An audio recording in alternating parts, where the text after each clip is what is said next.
Hello, I'm Marcos. Hi, I'm Elisa, We are part of the team here at Marriage Helper. and today we're going to talk about smart contact.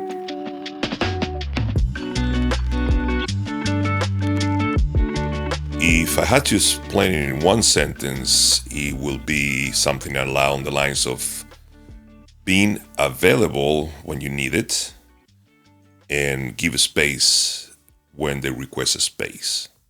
Somewhere in the middle, don't you think? Yes, something that we learned pretty well in our time in crisis. Like, be able, you have to become some sort of a detective and see your spouse reactions to when you approach, if they're being rejecting your approach, if they're engaged, they move a little forward. All those signs you're gonna become pretty good at doing that with time. It's not gonna come natural to you, but it can be developed quite a bit if you put the effort in it.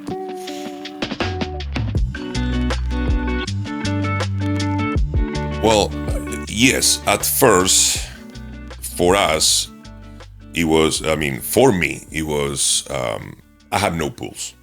Smart contact is a way to diminish your pushes and increase your pulls somehow through communication.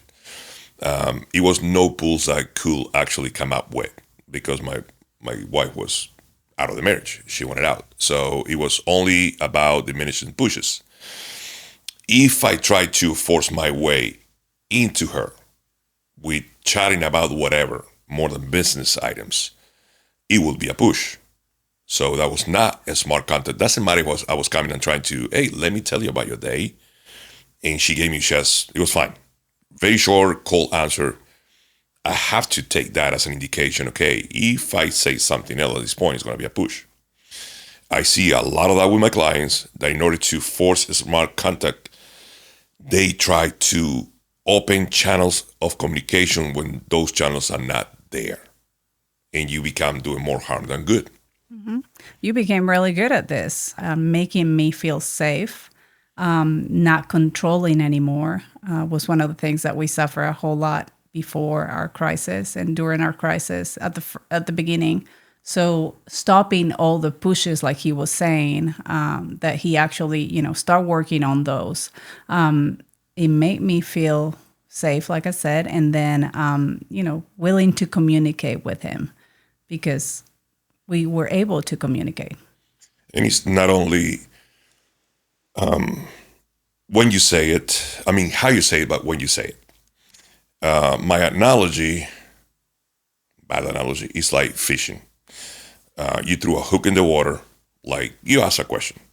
And if they go with it, if the fish takes the hook and start talking, you let them go. You always follow the waves. You always follow that pattern. They want to talk about something, go there. Don't cut them off with another question and, chop the train of thought. Allow them to express themselves if they are. But if they give you some short, concise answer, let's say the only thing you do is at some point you go to the same church and you sit side by side because the family goes there and you have to sit side by side. Enjoy that win. If you try to force your way back to her or his car and make a conversation and the other person is not into it, it's better for you to part ways right there at the bench, go home. Fight another day. Yeah, very much so. The pushes and pull, what we've been talking about is pushes and pulls. Pushes and pull is like the foundation of every single concept that we have at Marriage Helper. Anything you do that evokes negative emotions within your spouse is a push. Doesn't matter if you intended to be a negative emotion or not, or positive. And the contrary goes as well. Sometimes you're not engaging in what you think is a smart contact. It's a pull. And this is the thing I have with a lot of my clients that I tell everybody from the get-go when I send them to the Smart Contact Toolkit that we have is basically every other toolkit is very straightforward. You go, you listen to it, and then you come back to me and they come back to me and they tell me, okay, I'm doing this, I'm doing that. But for some reason, with Smart Contact, is always they come back to me and they say, I'm doing A, B, and C. And I'm like, okay, C, yeah, but A, B is just a hybrid of whatever is that the way you do things with what we say you should do things. Go back, take your preconceptions of how you're supposed to talk, send emails, do things for the other person. Smart contact is not only about conversations, it's about what you do as well. And it's about not taking more than you give into. That's the critical part about it. So go back to smart contact, take all your ideas how to you do communication and just listen. If you do that, it's pretty self-explanatory. And we know it's hard to do smart contact when you're in crisis. It's tough to do smart contact when, your spouse may be hating you at the moment. And that's one of the things that we were going through. I mean, I was in an affair. I want him out. I wanted to be out of the marriage. I wanted to push Marcos away. So I will do anything, imagine to push him away. And so I know, and we know it's hard to do smart contact when your spouse may be hating you. We get that. Yeah. And it's possible. Fear is the worst enemy of smart contact because you see your spouse drifting away and you think, I have to do something. And that's when most people make mistakes. They try to impose themselves. They try to drop themselves somehow in circumstances, in situations. You cannot force your way in. If you force your way in, you will push the other person away more and more and more. Yeah. Smart contact for us was really, besides behavior, communication. Like I said before, the fact that, no matter what I did, he, was able to treat me with respect, and accept where I was. And there's so many other aspects that we can spend all day talking here about, at least in our crisis time, how we worked through this.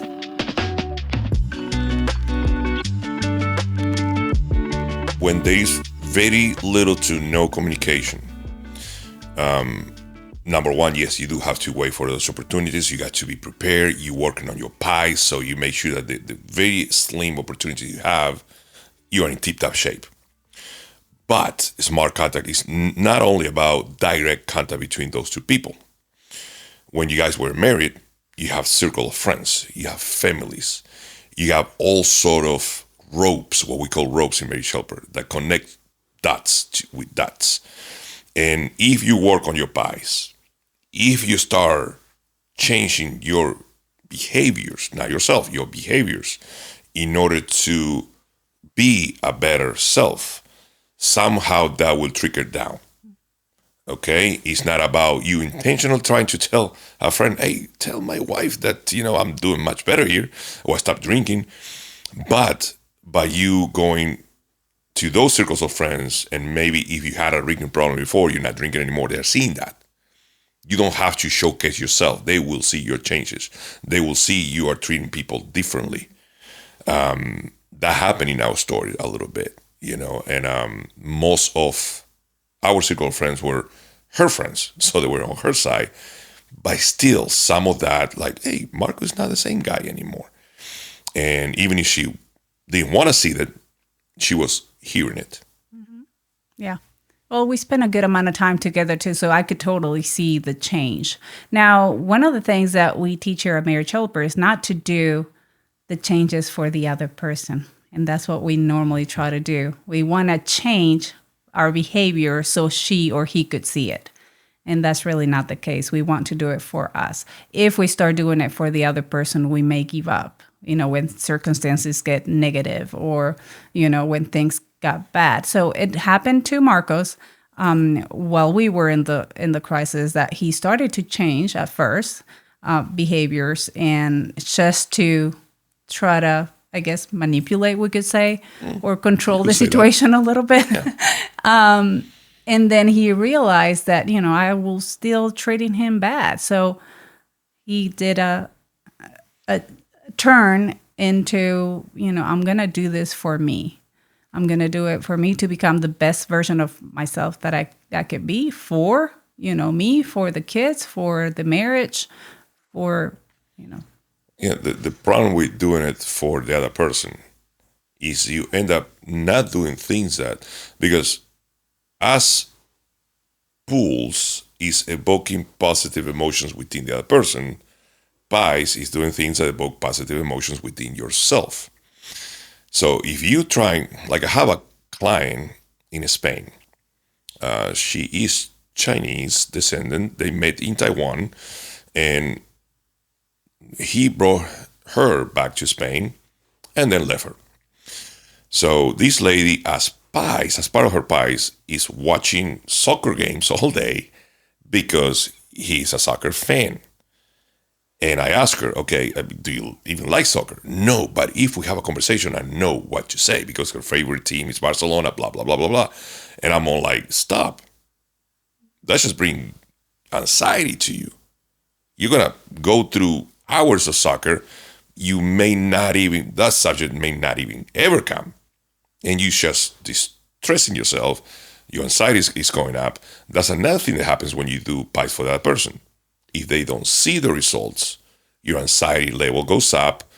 Then when you have interactions, your chances of you making a mistake because you are up here on anxiety, they're much higher. So you just focus on yourself, do the things that evoke positive emotions to you.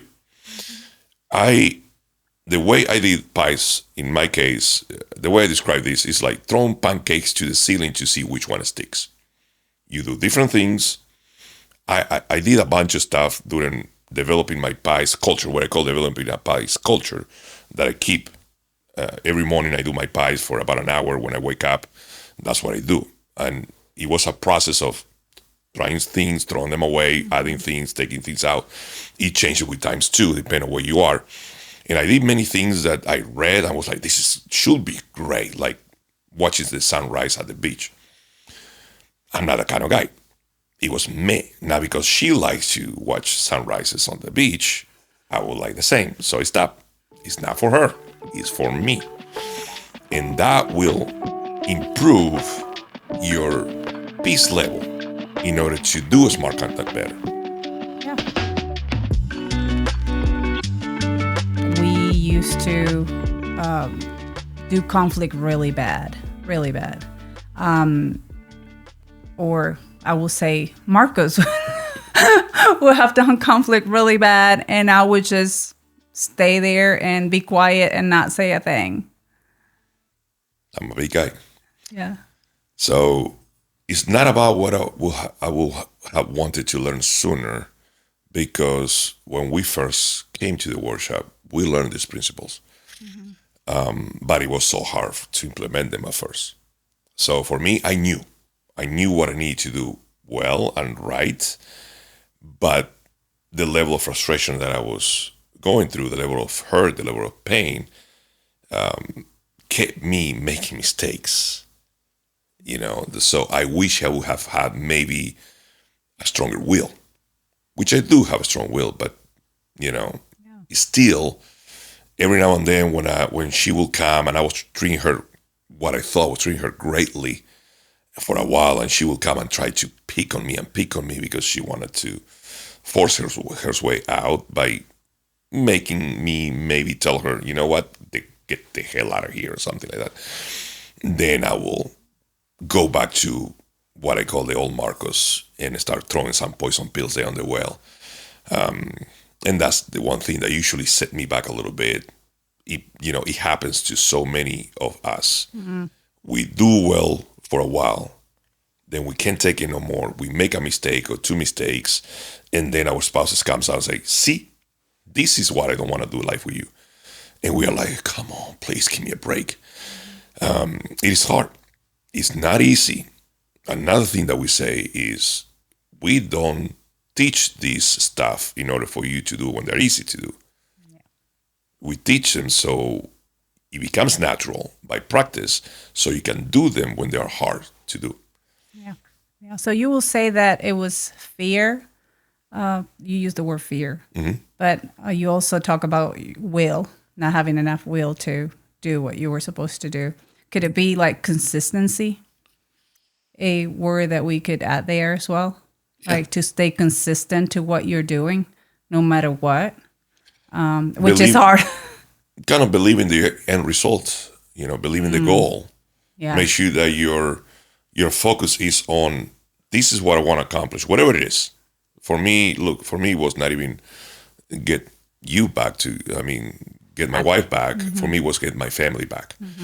So when I really start focusing on like, okay, is this that is going to come out of my mouth will get me closer or farther away to my goal? And I was always thinking about my goal, get my family back. It doesn't matter how much pain I'm in it. Doesn't matter what she deserves to hear from me. It was more about, will this get me closer or farther away? And that's basically how I did smart contact after that. That's really good. I love that.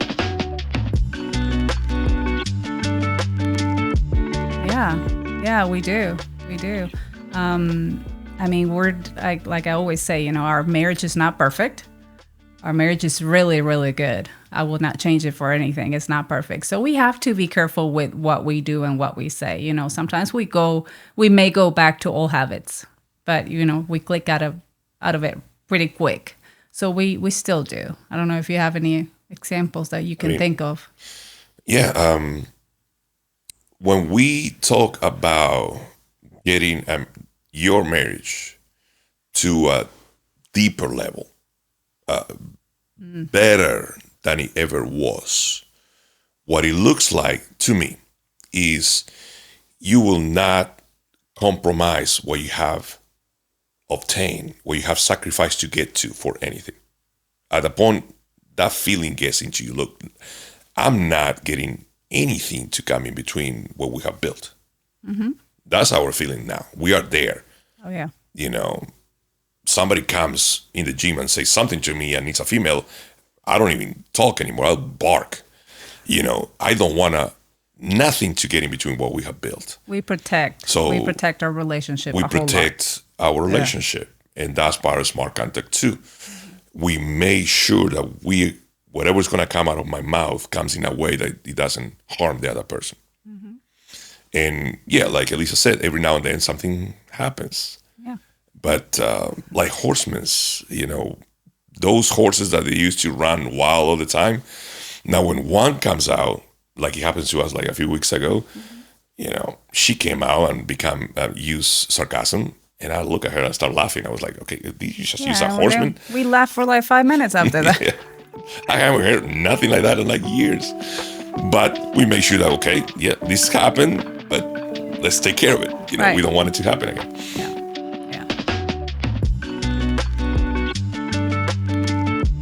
Yeah, so coming into the workshop, maybe you may get to know a little bit of our story in another video, but I got married pretty young. We're both pretty ignorant on what we're doing. And I'm not saying that, you may marry a little older and you will know what to do, but still, we were very ignorant. A lot of the moments in the workshop were very eye-opening. And so coming to the workshop and learning what we learned has helped us a whole lot. Yeah, my way of doing a smart contact, or what I thought smart contact was let me bring the food to the table. You get me what I want, women. Pass me a beer, get it out of the way, and let me watch the game. That was a smart contact for us. Yeah, we were leaving maybe like in the early 1900s. Something along those lines. That's what it sounded like. We walk into that place from at least me, my experience. I walk into that place Friday morning, thinking, I'm right. We were having this crisis. She was walking out of the marriage. Hey, I'm doing I'm a little rough on the edges. Yeah, I'm a little tough, but I'm the one who's right here. And the process with that worship is they open you up. They dissect you. There's no way you can hide from who you are and what you have done. pile after pile of information. They will hit you like a ton of bricks, unless you're a perfect human being, which I don't think you are. I wasn't. She's awesome, but she wasn't. So I found myself by Friday afternoon on the hallway of that place that we were having that conference that day, on my butt, sitting with my hands between my head, and I'm like, man, I'm a humongous jerk. I'm doing all this wrong. And a lot of that is how I treated my wife with the things I said. I was hurting her without knowing. Honestly, I was naive enough to not know how much pain I was inflicting. The workshop is eye-opening. All throughout, everything, spells out smart contact. Even if we're talking about different segments with different things, it's all about communication all through the workshop.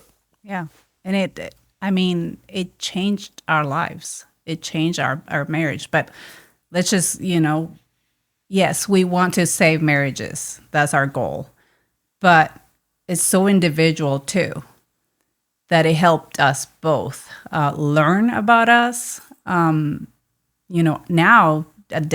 I question everything I do. Why do I do this? Like, where is this coming from? So there's so many things that have taught us that I can totally say that this changed our lives, not only our marriages, but our lives, for the better. Yes, it will. You will learn more about yourself. Yes, sometimes that will hurt. And that's, if you're already in pain, you may not want to hurt anymore. But it's a benefit under that. There's a lot of benefit under that. Yeah, you got to be able to go there with an open mind, thinking not like even if I walk out with a closed mind, they open up for me. But if you can get there with an open mind, instead of thinking, okay, how they can fix my spouse, what can I do myself to become better? I encourage you to go to marriagehelper.com/call, CALL. Check us out. Okay, well, thanks so much for watching, and we will see you in the next video.